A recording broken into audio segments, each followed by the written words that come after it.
Hey guys, Boomfish TCG here, back at it again with another video. This time I have to give a sharp shout out to Philly Man. Now, this might sound very generic, but there was a guy back when we were in Philly, me and most of the Ottawa crew, and we were there for set 7, I believe. Verdant Steel, could have gotten the number wrong. And this guy came up to me and said, "Hey, did you guys pull any yokai cards?" And I was like, "Hmm?" And then he specifically asked me for this guy, barring the idea of actually reading the effect. I found it, gave it to him, and I was like, "What do you mean? Like, what are we talking about here?" And he's like, "Yeah, there's a yokai deck coming out like in the next couple sets." And I was like, "Really? I hadn't heard anything about this."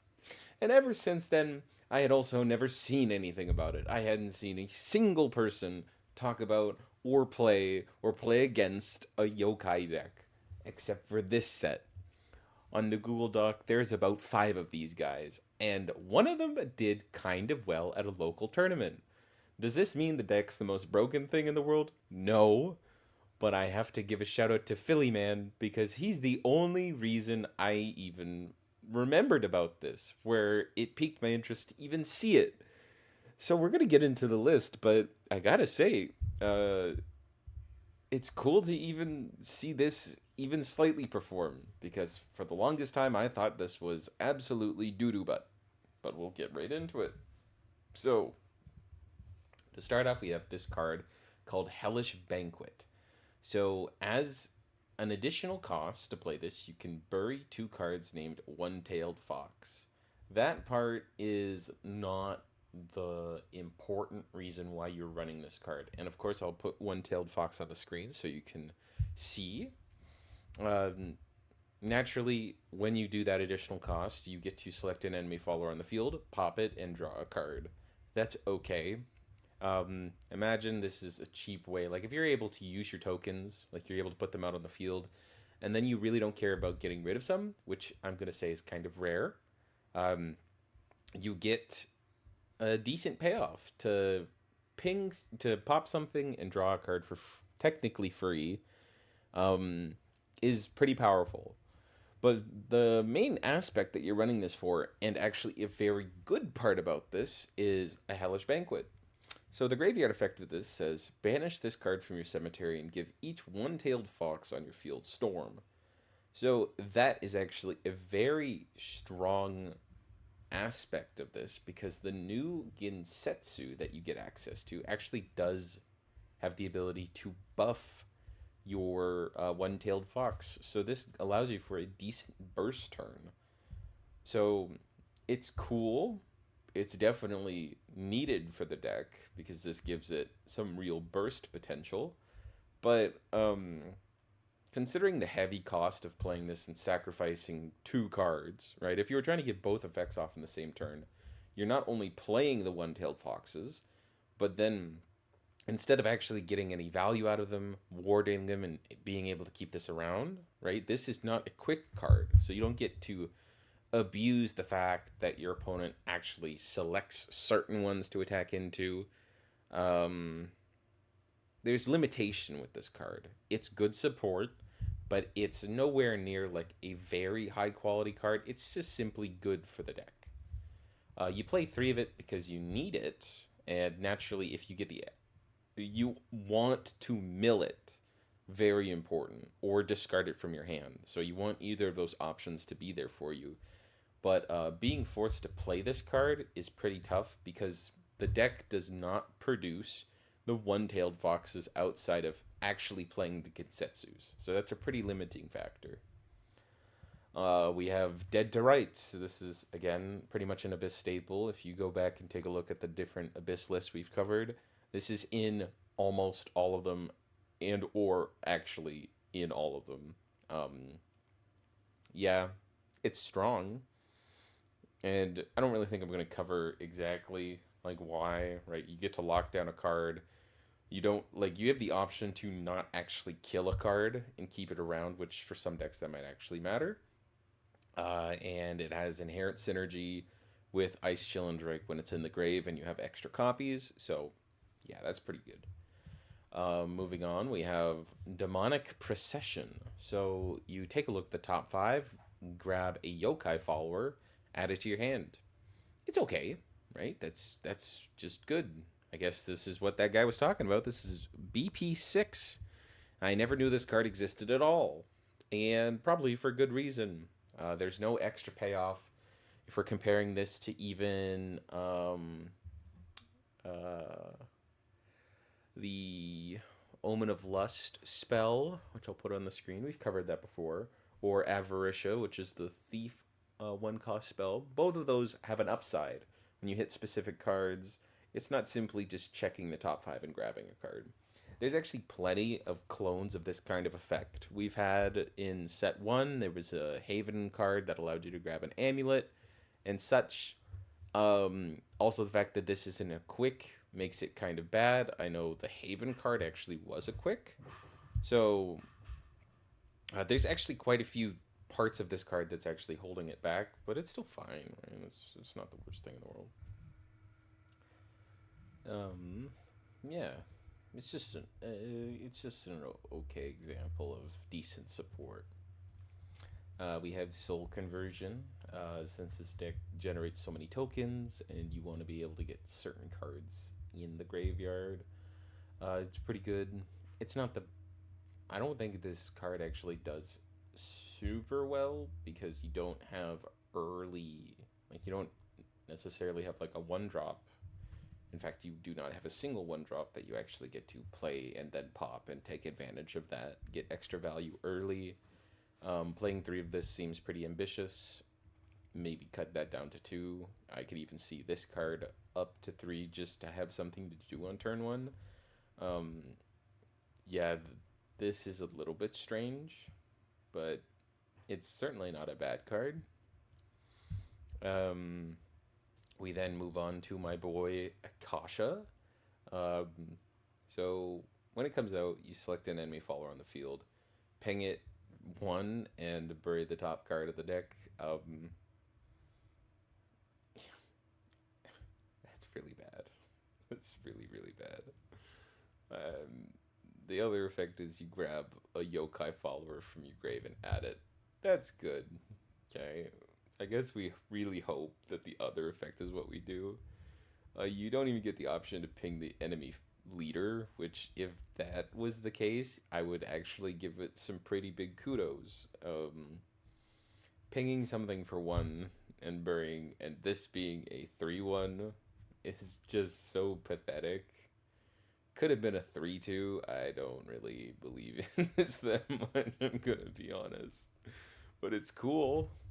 The add back is definitely a really good aspect of this, though.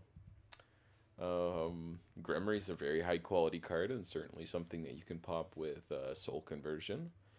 We've covered it before. It's a simple 2 mana 2/3 ward. You get the aspect of burying, and being able to summon it back for one is very strong. So no complaints about this card. Easy 3 of.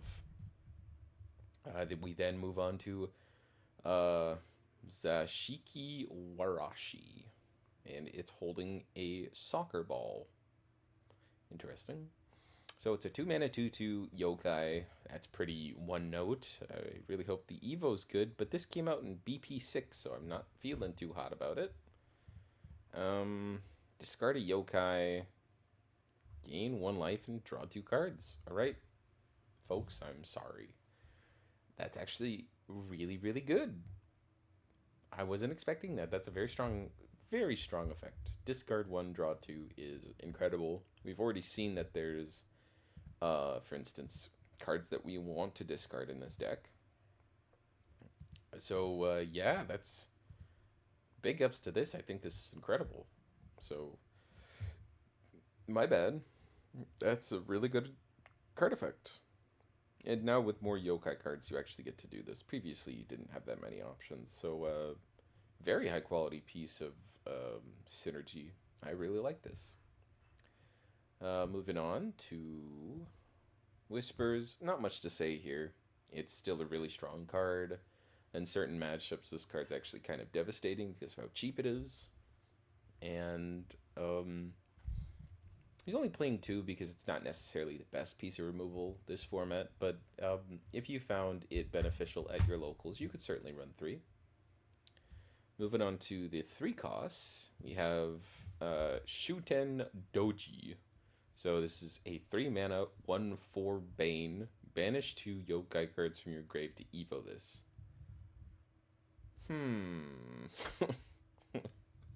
Okay. Um. That doesn't seem that great. Let's see what he does on Evo.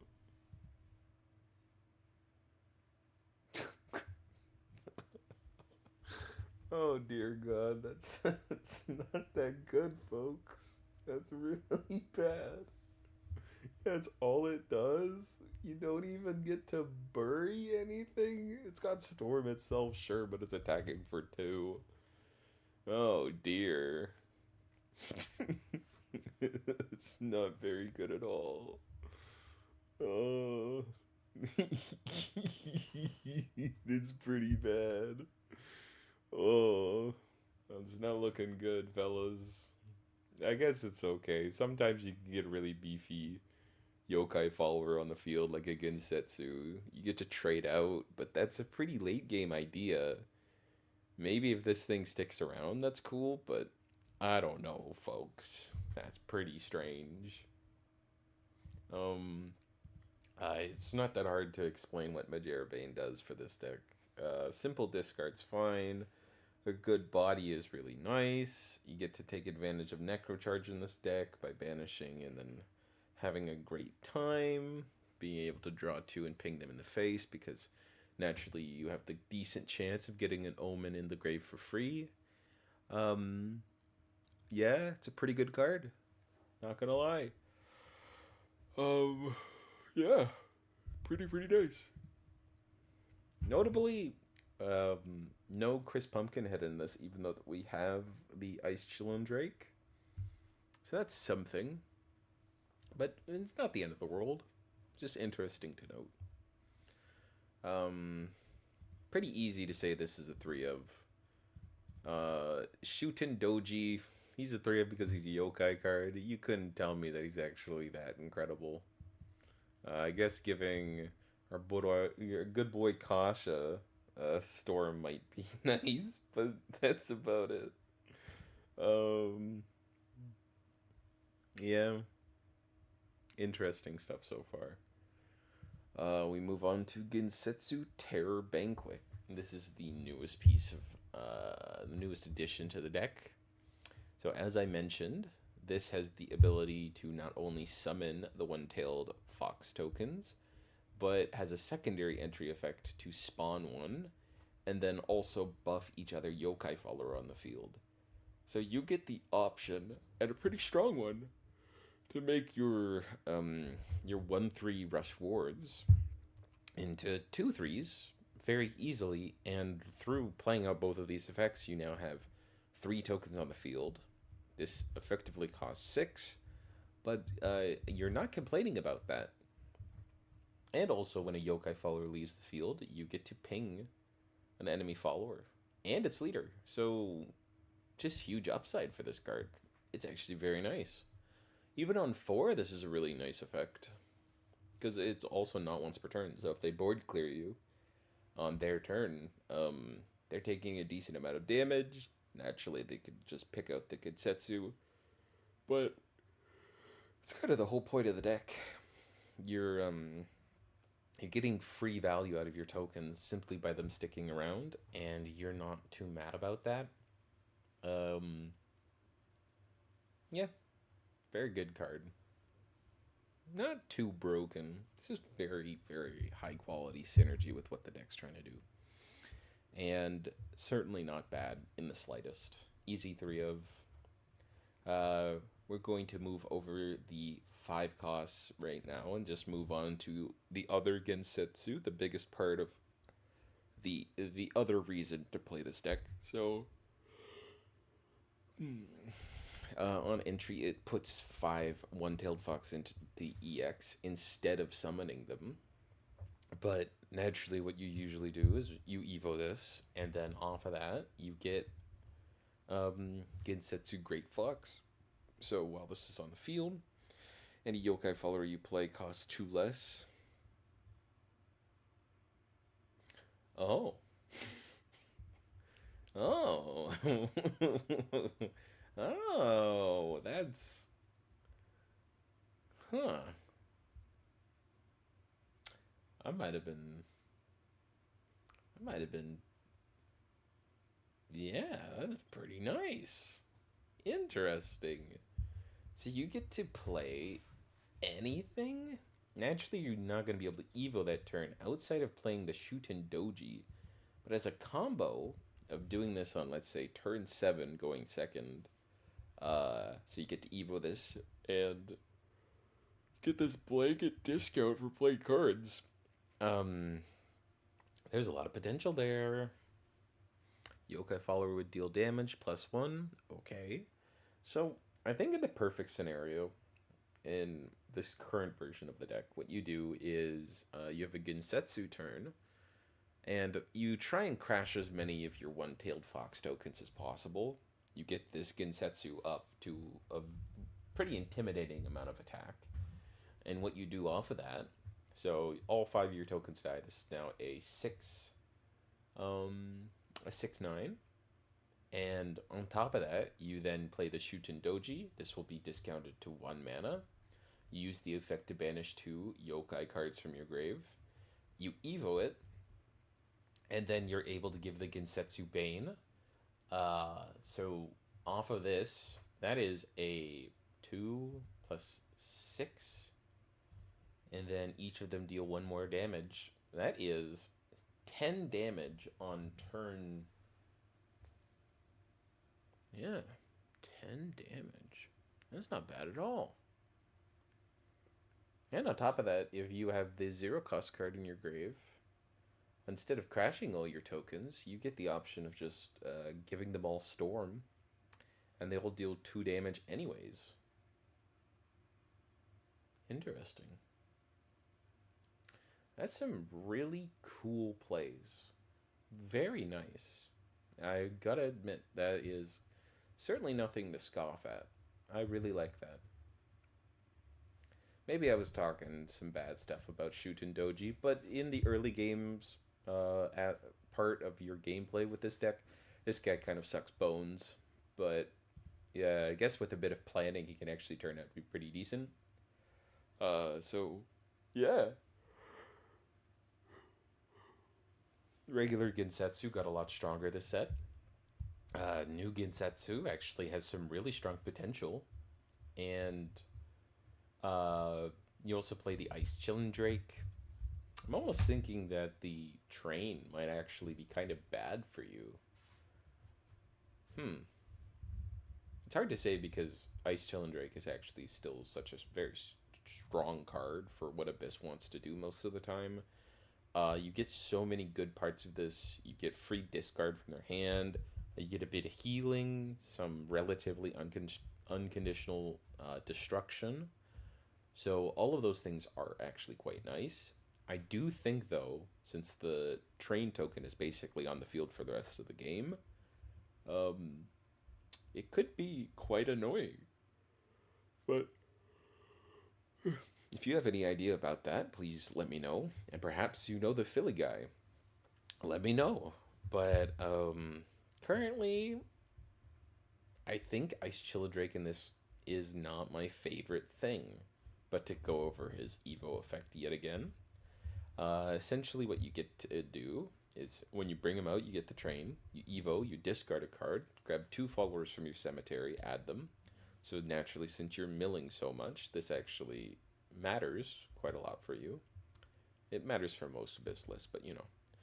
And when you discard, not only do you get to tap a card on your opponent's side of the field, but if you then decide to use your train, which for 1 mana forces you to tap cards with a total cost of 5, it basically meaning Ice Chillin' Drake pays that cost. When this thing becomes tapped, your opponent then is forced to discard a card at their own choice.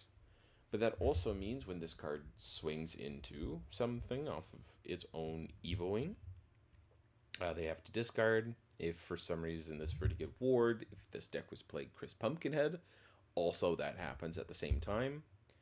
So, yeah, it's still like a really strong card. I just think the board space is kind of premium in this deck. So I'm not completely sold about him, but certainly not a bad card by any means. Um, and then we have Majurbane, Omen of One. Not much to say here. This is part of the Majurbane package. If you have to play him in a pinch, he's certainly not a bad card. I don't necessarily think this deck is going to ever run out of cards in its own hand, but I think you might be able to get the burn condition off, and if you evo him, both of his effects get turboed, and if you were to attack into something during the end phase, this card refreshes. And then you also get all the rest of the effects. So either you get to ping them for 5, or you get to ping them for 5 and deal 5 damage to the board. So if you ever had to fully commit to what Majurbane can do for you, he's faithful. He gets there. He does that for you. But I just don't necessarily think you're going to get there with this because it's certainly not an aggressive deck. But he's certainly not a bad card. So evaluating what this deck does, I think it's very cute. I think it's missing some stuff. I see what could happen. I think if for some reason Bushi were to design 2 more yokai cards to put into this, I think we have something here. But unfortunately, the fact that there's no early cards for you to take advantage of, let's say, soul conversion, your searching spell doesn't have any plus side, which I know this is set 6, that's asking a lot, but that's kind of evidence for the lack of support this kind of strategy has. Uh, uh, Seems to be a decent part of what your deck gets to play because you're lacking yokai followers, so you kind of just need to run whatever you can find. Um, Kasha's kind of a really bad card, but has the potential of being at least decent for you. Um, we have a high quality card in I'm not even gonna Warashi. I'll say it like that. Her Evo is actually stellar, but the rest of what yokai support you have access to is pretty lacking. You have some really good synergy with Hellish Banquet for what your deck is able to do. I really like that. Shuten Doji has a place in this deck, but 3 is asking a lot.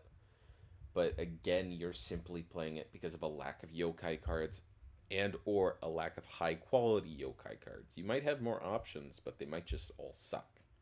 I'm not sure.